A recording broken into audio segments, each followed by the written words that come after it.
Bem, pessoal, bom dia, boa tarde, tá? Boa noite no seu horário que vocês estarão assistindo essa videoaula aqui, tá? Mas ela é a nossa aula de revisão sobre a introdução à farmacologia. Então, farmacologia é uma palavra de origem grega que significa fármaco, que é droga, e logos, que é estudo, ou seja, é o estudo das drogas. Lembrando que a farmacologia é uma ciência que ela foi reconhecida no final do século XIX, isso porque ela foi reconhecida a partir de estudos de interação e de correlação com outras ciências, como nas químicas, a partir de síntese de produtos naturais de origem natural, na parte terapêutica, através do estudo de correlação de doses, de porções, de remédios de origem caseiros e naturais, da própria correlação dentro das ciências biomédicas, juntamente com outras ciências, como, por exemplo, a fisiologia, a patologia, a bioquímica e, mais recentemente, a biologia molecular, por conta do mapeamento do genoma. E hoje, nós temos uma relação muito forte com a indústria farmacêutica por conta do desenvolvimento de novos fármacos a partir da descoberta de novas ações farmacêuticas, novas ações farmacológicas sobre inúmeros tipos de produtos. Além disso, nós verificamos também que a farmacologia ela está presente em quase a maioria das ciências, nas químicas, nas ciências da saúde, nas ciências biomédicas, e ela tem como definição que é a ciência que estuda a interação dos compostos químicos com organismos vivos. Desta forma, na aplicação da farmacologia, basta ver o que? A interação da droga com o que? Com o sistema biológico, havendo o que? A produção de dois tipos de efeito, um efeito benéfico e um efeito maléfico. No efeito benéfico, ele nada mais é do que um efeito terapêutico e clínico, que pode ser traduzido durante uma farmacoterapia, a partir de diagnóstico, pelo uso de contraste radiológico, na profilaxia, pela utilização de vacinas, pelo uso de anticoncepcionais para evitar gravidez, alimentos usados como suplementos, que atuam como medicamentos na farmacogenômica e outros mais.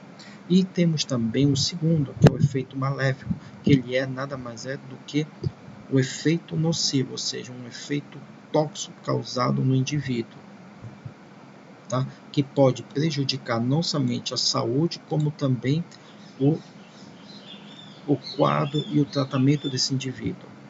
Dentro da divisão da farmacologia, a farmacologia ela faz parte de grandes áreas das ciências farmacêuticas, juntamente com a farmacologia clínica, a farmacotécnica, a imunofarmacologia, a farmacognosia, e duas áreas nossas que vão ser comentadas e faladas no decorrer da nossa disciplina, que é a farmacocinética, que estuda aqui o caminho percorrido do fármaco desde o momento em que ele é ingerido até o momento que ele é expulso do nosso organismo, como também a segunda, que é a farmacodinâmica, que estuda aqui o mecanismo de ação destes fármacos.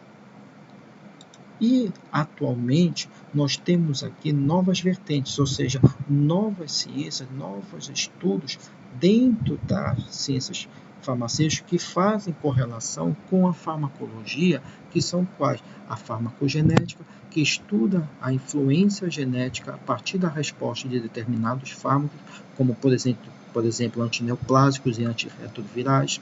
Farmacogenômica, que estuda aqui o tratamento individualizado através da informação genética de cada indivíduo.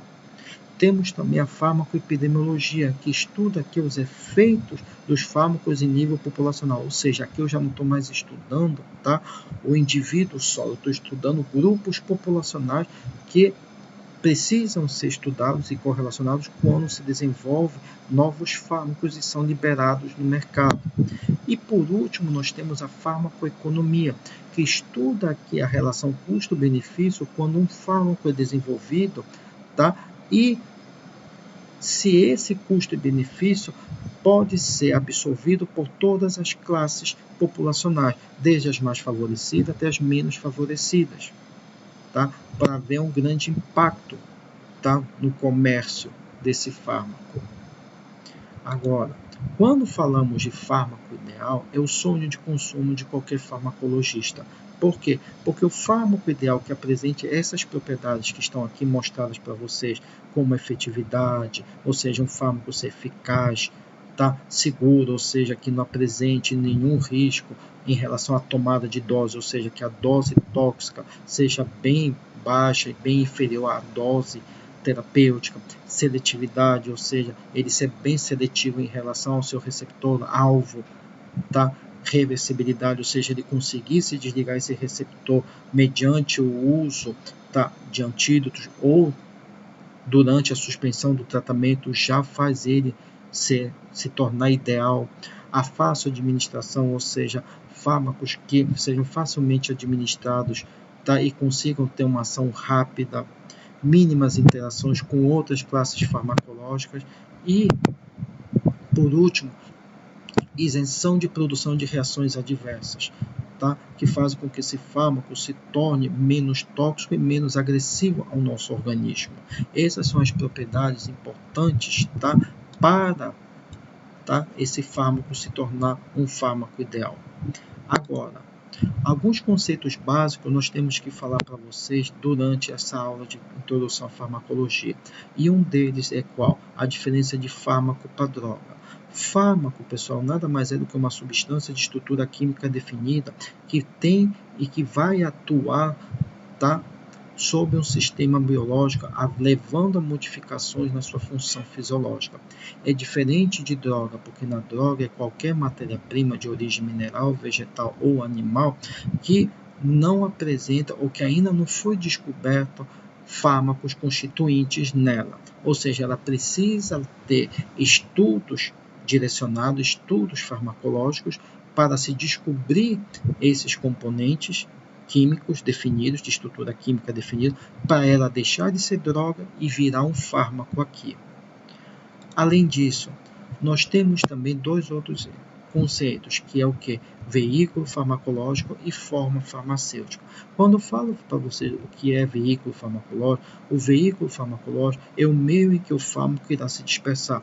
Eu posso ter fármaco, dependendo da sua natureza, da sua constituição físico-química, que eles são melhor do que dispersos em meio líquido ou em meio gasoso. Tá? E isso faz com que esse veículo consiga fazer com que esse fármaco se dissolva facilmente e consiga agir mais rapidamente no nosso organismo. É diferente da forma farmacêutica, porque na forma farmacêutica é como o fármaco vai se apresentar, ou seja, é o produto final dele. Ou seja, ele pode ser um comprimido, uma draga, pode ser uma cápsula, pode ser um injetável, um líquido, uma pomada, um creme. Tá? Além disso, nós observamos também que certos fármacos apresentam determinados tipos de dose, e a dose nada mais é do que a quantidade de droga administrada, ou seja, a quantidade de fármaco administrado no indivíduo. E dependendo do tipo de dose aqui, você pode ter determinados tipos de efeitos, como por exemplo, eu posso ter a dose letal, que leva ao quê? Que é a dose que leva o organismo a uma falência ou à morte generalizada. Eu posso ter a diferença entre dose máxima e dose mínima, ou seja, a dose máxima nada mais é do que a maior quantidade de um fármaco, ou seja, a maior quantidade, a maior dose de um fármaco capaz de produzir um efeito terapêutico. É diferente da dose mínima, que a dose mínima, tá, é a menor quantidade de um fármaco, mas que também consiga produzir um efeito terapêutico, ou seja, ele consiga ainda ter uma eficácia sobre o nosso organismo. É diferente da dose tóxica, porque na dose tóxica aqui é a maior quantidade de um fármaco que causa algum efeito tóxico, algum efeito adverso no indivíduo. Agora, tenham cuidado com esses dois outros conceitos, o que é biodisponibilidade e o que é bioequivalência. A biodisponibilidade nada mais é do que a fração, ou seja, é a porção de um fármaco que é administrada e que consiga cair, ou seja, consiga chegar na nossa circulação sanguínea. Ou seja, é a fração, ou seja, é um percentual, tá, que consegue atingir os vasos sanguíneos e ser transportado para um órgão de biotransformação. É diferente da bioequivalência, porque na bioequivalência nada mais é que quando um fármaco ele é substituído por um outro fármaco sem causar nenhum efeito adverso. E isso é muito visto que durante o processo de intercambiabilidade, quando são feitos os testes farmacológicos, não somente nos medicamentos de referência, como nos medicamentos genéricos, tá? Que eles apresentam a mesma biodisponibilidade e a mesma bioequivalência. Tá? Ou seja, os testes são iguais. É diferente dos estudos feitos pelos fármacos similares, onde os estudos de biodisponibilidade e de bioequivalência não são, tá, iguais aos que são feitos, aos que são coordenados para os de referência e os genéricos. Agora, outros 3 conceitos têm que ser mencionados também para vocês, como, por exemplo, posologia, nada mais é do que o estudo das doses. Então, aqui farei estudos comparativos de doses, e isso nós veremos mais adiante na disciplina. Um outro conceito é o que é prodroga. A prodroga nada mais é do que uma substância química que precisa ser transformada no nosso organismo, tá ok? Tá, a fim de se tornar um fármaco ativo. Um exemplo disso são alguns fármacos que sofrem recirculação interhepática, ou seja, que eles voltam a passar novamente por órgãos de biotransformação, como no caso do fígado, para serem ativados realmente, ou ativados novamente. Tá? Um outro caso é medicamentos que são administrados pela via retal, como já falei para vocês nas aulas, que eles sofrem recirculação interhepática, tá? E voltam a ser ativados. Agora, quando eu falo de placebo, o placebo na farmacologia significa uma substância, um fármaco que não apresenta nenhuma atividade quando ele é administrado. Ele é administrado somente para satisfazer uma necessidade, aqui preste atenção, uma necessidade psicológica ao paciente. O placebo ele é muito utilizado nos estudos de comparação e nos estudos farmacológicos de controle. Por quê? Porque determinados fármacos, tá? Eles, quando são testados em seres humanos, quando a gente já entra nas fases clínicas 1, 2 ou 3, ou até mesmo no início, tá? Nos inícios dos estudos de farmacologia, estudos farmacológicos, nós damos placebo para nossas amostras, tá? Sendo que nós administramos esse placebo informando o paciente que ele está tomando um fármaco para uma determinada ação farmacológica, tá? Isso para fazer estudos comparativos, estudos epidemiológicos, tá bom? Agora, tempo de meia-vida ou estado de equilíbrio estável. O tempo de meia-vida nada mais é do que o tempo necessário aqui para que a concentração do fármaco consiga atingir 50%, ou seja, ele chegue a 50%. Eu posso ter fármacos que estejam uma concentração de 100 mg, tá ok? E demorem 2 horas a 3 horas para atingir o seu tempo de meia-vida, ou seja, que eles consigam atingir depois de 3 horas uma concentração de 50%. É diferente do estado de equilíbrio estável, ou seja, no estado de equilíbrio estável, aqui o fármaco, tá, ele atinge seu pico máximo, ou seja, ele atinge sua concentração terapêutica máxima, tá, que pode ser em dias, em horas, em minutos, dependendo da natureza do fármaco. E os fármacos, os medicamentos, eles podem ser divididos também quanto à origem. Eles podem ser de origem natural ou de origem sintética. Aqueles que são de origem natural, eles são provenientes de órgãos ou de glândulas, a partir de extratos de fígado ou de outras vísceras. Como também eles são extraídos, tá? E eles são extraídos ou de fontes minerais e de princípios ativos de diversas plantas. É diferente do sintético, porque no sintético eles são o quê? São substâncias preparadas dentro de laboratórios, tá? Por meio de reações ou processos químicos aqui, que tem como finalidade apresentar a mesma composição, a mesma ação do produto natural. Eles têm que ter a mesma ação, a mesma identidade aqui. Agora, quanto aos tipos de medicamento, nós podemos ter em relação também à forma do fármaco, que eles podem ser de forma líquida, sólida, gasosa, pastosa, tá? Na líquida a gente pode ter as emulsões, as soluções, os xaropes, os sólidos, nós podemos ter cápsulas, comprimidos, pílulas, pastosos, podemos ter cremes, géis, tá? E gasoso, nós podemos ter aqui o que nós podemos ter os recipientes cilíndricos especiais, onde nós temos componentes medicamentosos no interior dele, como por exemplo alguns tipos de gases medicinais que fazem parte e que tomam esse tipo de forma farmacêutica. Agora, nós temos também que na farmacologia, nós também observamos que esses fármacos eles agem de uma maneira, ou seja, eles realizam um mecanismo de ação, e esse mecanismo de ação nada mais é do que a interação deste fármaco com o seu receptor, que vai produzir uma ação farmacológica, tá? Por meio de alguma alteração, seja ela bioquímica ou não, que vai fazer com que ele consiga ser o quê? Consiga produzir um efeito biológico, um efeito terapêutico. E desta forma, é necessário compreender não somente a farmacocinética, como a farmacodinâmica do meu fármaco aqui. Além disso, o próprio mecanismo de ação que é feito mediante a interação desse receptor com o meu fármaco, tá? faz com que haja, tá? haja com que esses mecanismos de ação eles atuem sobre determinadas proteínas-alvos, como, por exemplo, enzimas, receptores, transportadores, canais de íons. Tá?